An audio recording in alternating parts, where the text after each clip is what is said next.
الحمد لله نحمده ونستعينه ونستغفره ونؤمن به ونتوكل عليه ونعوذ بالله من شرور أنفسنا ومن سيئات أعمالنا من يهده الله فلا مضل له ومن يضلله فلا هادي له ونشهد أن لا إله إلا الله وحده لا شريك له ونشهد أن محمدًا عبده ورسوله أما بعد فأعوذ بالله من الشيطان الرجيم بسم الله الرحمن الرحيم إن الله لا يغير ما بقوم حتى يغيروا ما بأنفسهم وقال الله تبارك وتعالى تلك الأيام نداولها بين الناس صدق اللہ العظیم۔ حاضرین جمعہ و برادران اسلام، اللہ تبارک و تعالی کا بے حد ہی احسان و کرم ہے کہ اللہ تبارک و تعالی نے ہم سبوں کو دنیا کی مشغولی سے نکال کر چند لمحے کے لیے اپنے پاک گھر کے اندر جمع کیا، اکٹھا کیا۔ اللہ تبارک و تعالی نے جو ہمیں دنیا کی مشغولی سے نکالا اور چند لمحے کے لیے اپنے پاک گھر کے اندر جمع کیا ہے، یہ اللہ تبارک و تعالی کا ہم سبوں کے اوپر بہت بڑا احسان ہے۔ اگر ہم اس احسان کا بدلہ چکانا چاہے تو ہمارے اور آپ کی وہ طاقت نہیں ہے کہ ہم اس احسان کا بدلہ چکا سکیں۔ میرے محترم بزرگوں اور دوستو، ہم اور آپ جس دور سے گزر رہے ہیں، جس حالات سے گزر رہے ہیں، یہ حالات، یہ دور فتنوں کا دور ہے۔ ہم اور آپ اپنی نظروں کے سامنے سے آئے دن نئے نئے فتنے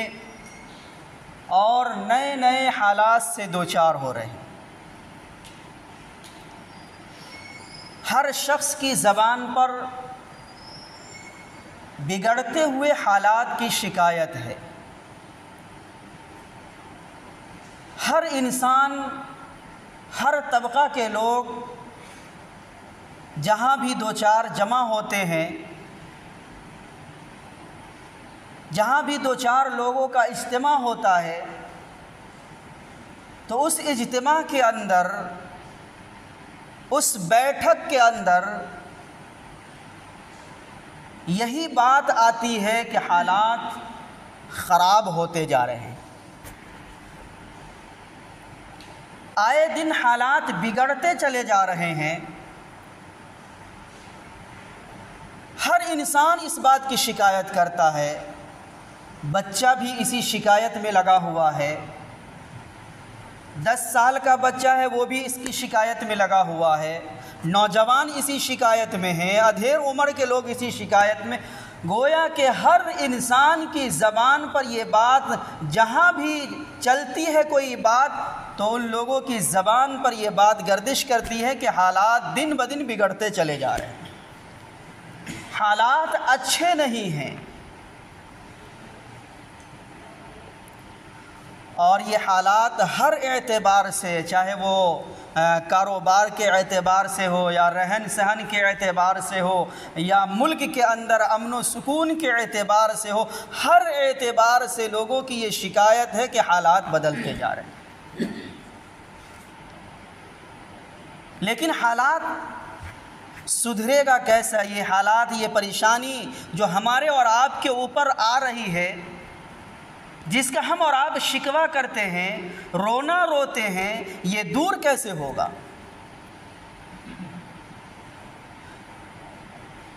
اس کی ہمیں اور آپ کو فکر نہیں ہے۔ صرف حالات کا رونا تو روتے ہیں، لیکن یہ حالات درست کیسے ہوگا، یہ حالات ٹھیک کیسے ہوگا؟ اس کی ہمیں اور آپ کو فکر نہیں۔ تو میرے محترم بزرگوں اور دوستو، اگر ہم اور آپ یہ چاہتے ہیں کہ یہ جو بگڑتے ہوئے حالات ہمارے سامنے آ رہے ہیں، آئے دن ہم حالات کا سامنا کر رہے ہیں، اگر یہ حالات کی درستگی چاہتے ہیں تو بڑے بزرگوں نے اس کے لیے 4 اصول اور 4 طریقے اور 4 کام کو لکھا ہے کہ اگر کوئی بھی شخص اپنے حالات کو درست کرنا چاہتا ہے تو اسے یہ 4 کام کرنا ہوگا۔ اور میرے محترم بزرگوں اور دوستو، قرآن کریم کے اندر بھی اللہ تبارک و تعالی نے فرمایا کہ جب تک کوئی بھی انسان اپنے حالات کو خود درست نہیں کرے گا، اس وقت تک اللہ تبارک و تعالی بھی حالات کو درست نہیں کریں گے۔ ان اللہ لا یغیر ما بقوم، کہ کسی بھی قوم کی حالت کو درست نہیں کیا جائے گا، ٹھیک نہیں کیا جائے گا جب تک کہ وہ خود اپنی فکر نہ لے درست کرنے کی، اسے حالات کو ٹھیک کرنے کی خود فکر نہ لے۔ تو اگر ہم اور آپ حالات کو صحیح کرنا چاہتے ہیں کہ آئے دن جو ہمارے اور آپ کے ساتھ پریشانیاں آ رہی ہے، حالات سے ہم اور آپ دوچار ہوتے چلے جا رہے ہیں، یہ حالات درست کیسے ہو؟ تو اس کے لیے ہمیں 4 کام کرنا ہوگا۔ ان میں سب سے پہلا کام ہے اپنے اعمال کی درستگی۔ اپنے اعمال کی درستگی یعنی ہم اور آپ جو بھی کام کر رہے ہیں، جو بھی عمل کر رہے ہیں، اس کو ہمیں درست کرنا ہوگا، اسے ٹھیک کرنا ہوگا۔ آج ہم اور آپ نمازیں پڑھتے ہیں، اللہ رب العزت کے ذکر و اذکار کرتے ہیں، تسبیحات کی بھی پابندی ہے، سارے کام ہم نیک عمل کر رہے ہیں، لیکن میرے محترم بزرگوں اور دوستو، اس نیک عمل کو جو طریقے سے کرنا چاہیے، جو اصول ہونا چاہیے، اس کے اعتبار سے ہم نہیں کر رہے، اس کے اندر ہماری پابندی نہیں ہے، اخلاص ہمارے اندر نہیں پایا جاتا ہے۔ تو میرے محترم بزرگوں اور دوستو، سب سے پہلے اگر ہم اور آپ حالات کو درست کرنا چاہتے ہیں تو پہلے ہمیں اپنے اعمال کو درست کرنا ہوگا۔ اگر ہم نماز پڑھتے ہیں تو ہم یہ نماز پڑھ کر کے ہم اللہ پر کوئی احسان نہیں کر رہے ہیں، اور آج کل ہمارے اور آپ کی نمازیں بھی کیسی ہو رہی ہے، صرف اٹھک بیٹھک کے علاوہ کچھ حاصل نہیں ہوتا ہے۔ اس لیے کہ آج کے دور کے اندر اگر کوئی شخص نماز کی پابندی کرتا ہے تو اس کی نماز کی پابندی کے اندر بھی خشوع اور خضوع نہیں پایا جاتا ہے۔ بہت سارے لوگوں کی نمازیں بھی اس وجہ سے ہوتی ہے کہ لوگ دیکھیں گے تو ہمیں نمازی سمجھیں گے۔ بہت سارے لوگوں کی نماز اس وجہ سے نماز وہ پڑھتے ہیں کہ لوگ اسے نمازی کہیں گے۔ بہت سارے لوگ روزہ اس لیے رکھتے ہیں کہ یہ روزے دار کہلائیں گے۔ صدقہ اور خیرات اس لیے کرتے ہیں کہ ہمیں لوگ یہ کہیں گے کہ ہاں بہت دیالو ہے۔ تسبیحات اگر پڑھتے ہیں تو اس وجہ سے تسبیحات پڑھتے ہیں کہ لوگ ہمیں کہیں گے کہ بہت ذکر کرنے والے۔ جی، آج ہم اپنے گاؤں کے اندر، ہم اپنے محلے کے اندر دیکھتے ہیں کہ بہت سارے لوگ نماز پڑھنے والے، عبادت گزار، صرف عبادت اس وجہ سے کرتے ہیں کہ لوگ ہمیں عبادت گزار کہیں، لوگ ہمیں عابد کہیں۔ تو میرے محترم بزرگوں اور دوستو، یہ عبادت آپ کی دنیا جس کے لیے، جس مقصد کے لیے کر رہے ہیں کہ لوگ ہمیں عابد کہے، عبادت گزار کہے، تو دنیا میں کہا جائے گا، لیکن اصل زندگی جو ہماری آخرت کی زندگی ہے وہاں ہمیں کوئی حاصل نہیں ملتی۔ تو میرے محترم بزرگوں اور دوستو، اگر ہم اور آپ یہ اس بگڑتے ہوئے حالات کو درست کرنا چاہتے ہیں تو ہمیں اپنے اعمال کی درستگی کرنی ہوگی۔ ہر انسان کو اپنے عمل کی درست کرنی ہوگی۔ ہر شخص اس کے اندر داخل ہے، اور یہ ایسا ہی ہے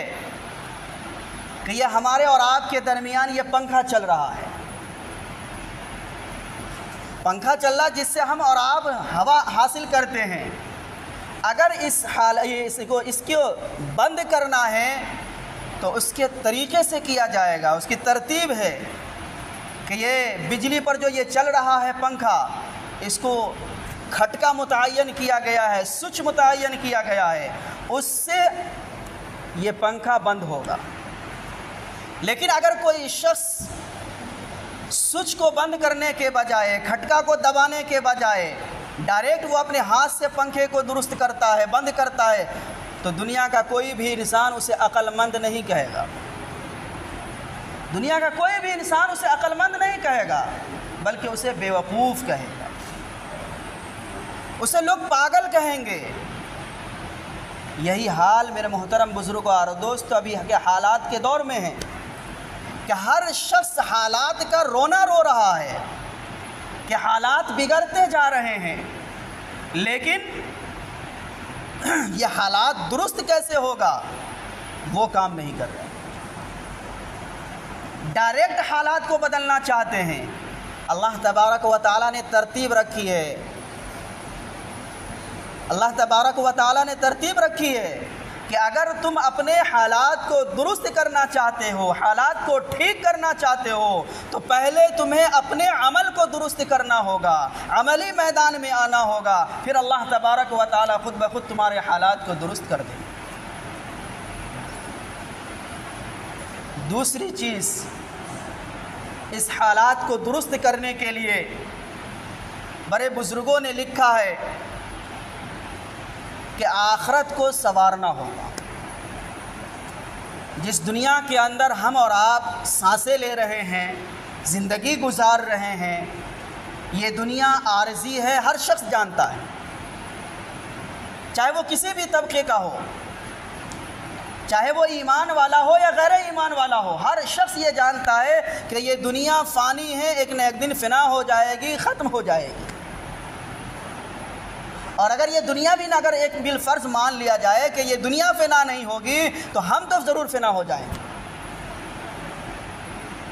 اگر یہ دنیا فنا 1% مان لیا جائے کہ یہ دنیا ایسی ہی رہے گی تو یہ بات تو مسلم ہے، ہر طبقے کے لوگ مانتے ہیں، چاہے وہ ایمان والا ہو یا غیر ایمان والا ہو، اس بات یہ مسلم فیصلہ ہے، اس کے اندر کوئی انکار نہیں کرتا ہے کہ اس دنیا سے ہمیں رخصت ہو جانا ہے، اس دنیا کے اندر ہم رہنے کے لیے ہمیشہ رہنے کے لیے نہیں آئے۔ ہمارے اصل زندگی کا مقصد آخرت کی زندگی کا مقصد ہے، تو ہم اور آپ اس دو حالات سے جو دوچار ہیں، اگر حالات کو بدلنا چاہتے ہیں کہ سکون اور عافیت والا حالات ہمیں ملے، ہمیں اور آپ کو زندگی جو میسر ہو، عافیت والی زندگی میسر ہو، تو ہمیں آخرت کی فکر کرنی ہوگی، آخرت کو سنوارنا ہوگا۔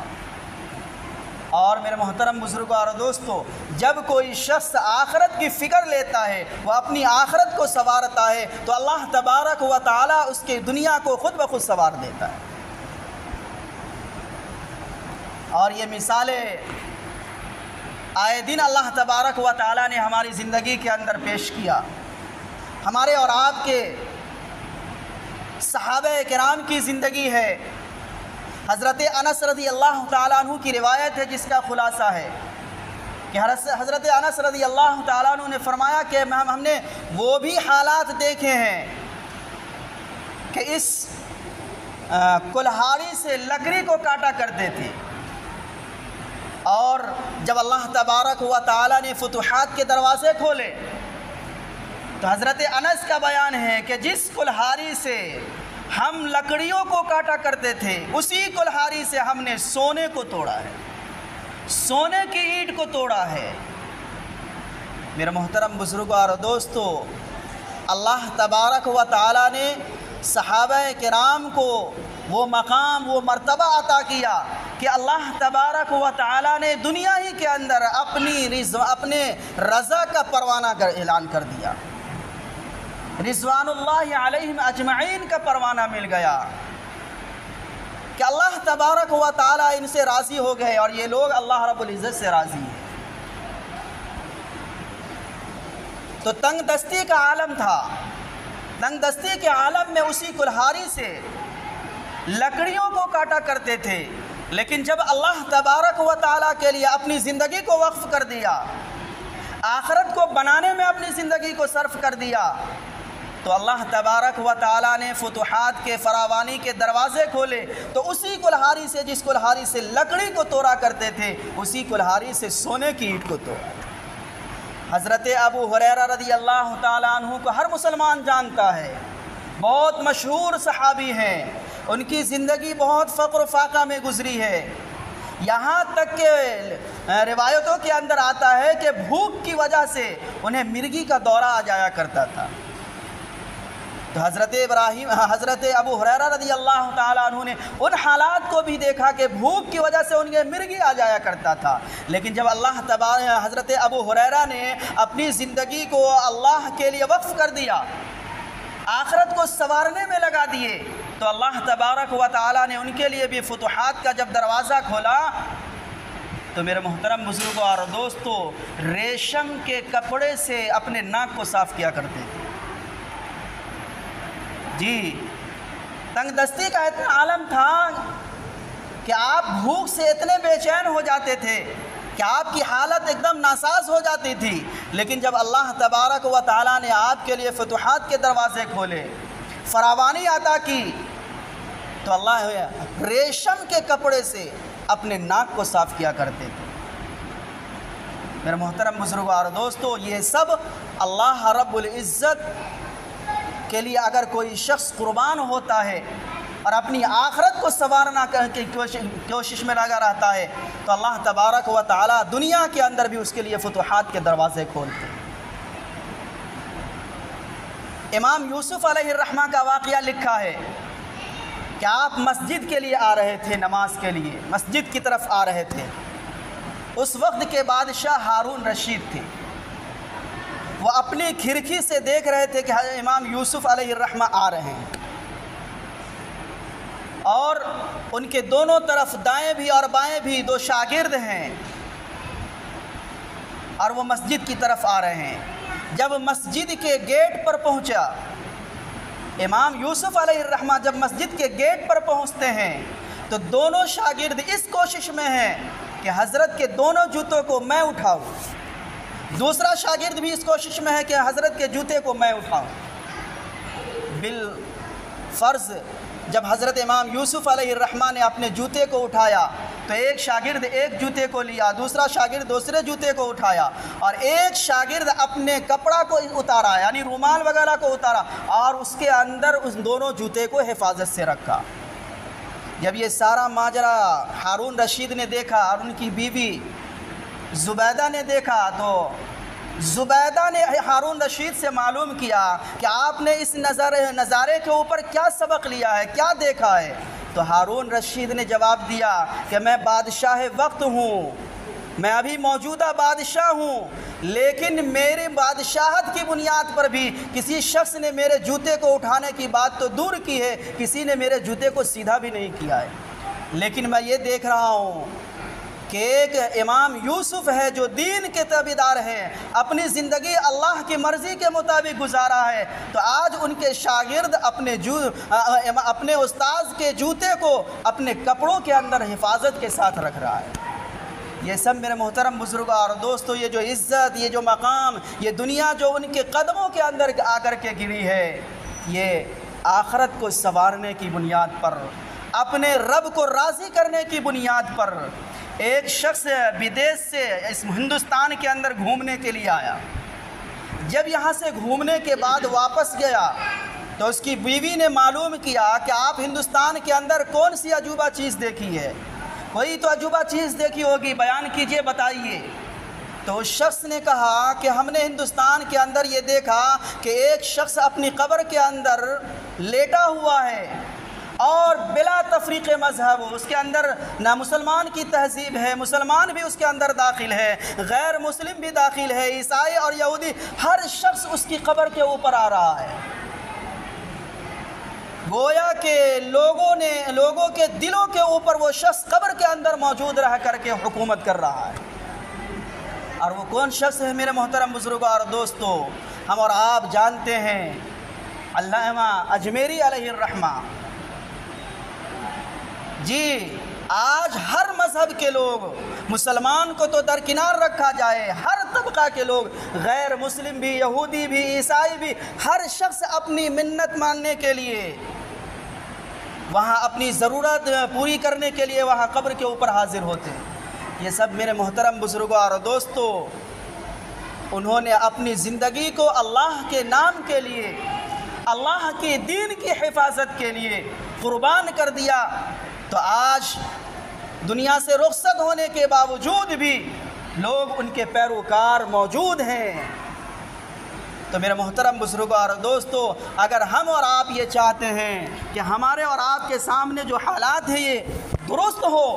تو ہمیں اور آپ کو اپنے اعمال کی درست کرنا ہوگا، اور اعمال کے ساتھ ساتھ اپنی آخرت کو سنوارنا ہوگا، اور تیسری چیز یہ ہے کہ ہم اپنے رشتے کو اللہ تبارک و تعالیٰ سے جوڑیں۔ ہم اپنے رشتے کو اللہ تبارک و تعالیٰ سے جوڑیں۔ اگر ہمارا رشتہ، ہمارا تعلقات اللہ رب العزت سے جڑ جائے گا، تو آج دنیا والے جو مخلوق ہے اللہ تبارک و تعالیٰ، وہ ان تمام مخلوق آپ کی طرف متوجہ ہوگی۔ آج ہم اور آپ یہ بھی رونا روتے ہیں کہ آج ہمارا فلاں بھائی ہم سے ناراض ہیں، فلاں رشتہ دار ہم سے ناراض ہیں، بیوی شوہر کی شکایت کر رہا ہے، شوہر اپنی بیوی کی شکایت کر رہا ہے، ماں باپ اپنی اولاد کی شکایت، ہر شخص کو شکایت ہے، ہر شخص کو شکوہ ہے، ہر شخص کو شکوہ ہے کہ فلاں شخص ہم سے ناراض ہے، تو فلاں آدمی ہم سے ناراض ہے۔ میرے محترم بزرگوں اور دوستو، اگر آپ یہ چاہتے ہیں کہ یہ شکایت دور ہو، کہ اولاد ہماری فرما بردار بنے، اگر باپ یہ چاہتے ہیں کہ ہماری اولاد ہماری فرما بردار بنے، تو میرے محترم بزرگوں اور دوستو، اس باپ کو سب سے پہلے اپنے رشتے کو، اپنے تعلقات کو اللہ سے جوڑنا ہوگا۔ جب آپ کا رشتہ، آپ کا تعلقات اگر اللہ سے جڑیں گے، تو میرے محترم بزرگوں اور دوستو، آپ کی اولاد آپ کی فرما بردار بنے گی، آپ کا رشتہ دار آپ کا فرما بردار بنے گا۔ لیکن اگر ہم نے اور آپ نے اپنے رشتے کو اللہ سے توڑ لیا، اگر ہم نے اور آپ نے اپنے رشتے کو اللہ سے توڑ لیا، تو آج دنیا کے اندر بھی آپ کی کوئی عزت کرنے والا نہیں ہوگا، کوئی آپ کا نام لینے والا نہیں ہوگا۔ تو میرے محترم بزرگوں اور دوستو، اگر ہم اور آپ چاہتے ہیں کہ جو ہمارے اور آپ کے سامنے آئے دن حالات بگڑتے چلے جا رہے ہیں، اگر آپ اس کی درستگی چاہتے ہیں کہ ہم اس ملک کے اندر امن اور سکون والی زندگی عطا کرے، عافیت والی زندگی عطا کرے، تو علماء نے، بزرگوں نے جو عمل ہمارے اور آپ کو دیا ہے، جو طریقہ، جو اصول دیا ہے، اس کے مطابق ہمیں زندگی گزارنا ہوگا۔ اللہ تبارک و تعالی ہمیں کہنے سننے سے زیادہ عمل کی توفیق عطا فرمائے۔ وآخر دعوانا الحمدللہ رب العالمین۔